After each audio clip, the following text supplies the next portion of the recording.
انتہائی واجب الاحترام حضرات علماء کرام، طلباء عظام او د مسلک اهل سنت والجماعت سره تعلق لرونکو د دغه علاقې ډیرو غیرتمندو په دین مینو مسلمانانو ورونو،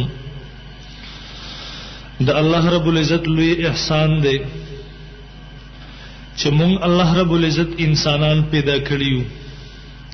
ځکه محترمو انسان د اشرف المخلوقات دی او بیا محترمو الله رب العزت د اسلام سره وابستګی نصیب کړی ده. ځکه محترمو نن په مخ د ځمکه باندې څومره دینونه مذهبونه دي، دغه ټولو کې صحیح سچ او حق دین محترمو هغه دین اسلام دی. او بیا محترمو مونږ ته الله رب العزت د اهل سنت والجماعت سره وابستګی نصیب کړی ده. ذکر نبی علیہ الصلوۃ والسلام فرمائی لیاتین علی امتی کما اتی علی بنی اسرائیل، خامخا زما په امت باندې به یو زمانہ راشي کما اتی علی بنی اسرائیل، لکه څنګه چې بنی اسرائیل باندې راغلی و.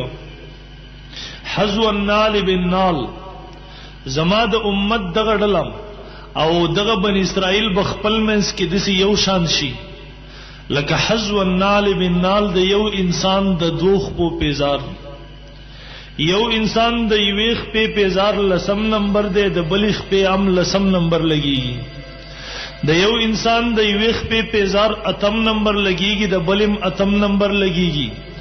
وز محترم تاسو بدا نه لیدلی چې یو انسان د یویخ په پیزار 10 نمبر دے، د بلخ په پیزار 11 نمبر دے، د یو انسان د یویخ په پیزار 8 نمبر دے، د بلخ په پیزار 13 نمبر دے. نہ محترم حذو النال، نبی صلوات والسلام فرمایي لکه د یو انسان د دوخ په پیزار دغه سی بر یو بل سره برابر شي. نبی علیہ الصلوۃ والسلام مخ کی پتور د مثال وا فرمایي حتی ان کان منهم من اتا امه علانیہ، تر دې پوری چې بن اسرائیلو کې که یو بدبخت د خپل مور سره اعلانیه تور خکاره تور کلاو زنا کړي و، لکان فی امتی من یصنع ذلک، زما امت کې هم یو بدبخت راشي، یو شقی القلب راشي چې هغه هم د خپل مور سره اعلانیه او کلاو خکاره زنا وکي. و ان بنی اسرائیل تفرقت علی 72 ملة، نبی علیہ الصلوۃ والسلام فرمایي بنی اسرائیل 22 اډلو کې تقسیم شوی او زما امت بدری او اډلو کې تقسیم شي. كلهم في النار الا ملة واحده، دغه ټول جهنميان دي الا ملة واحده مگر یو اډله.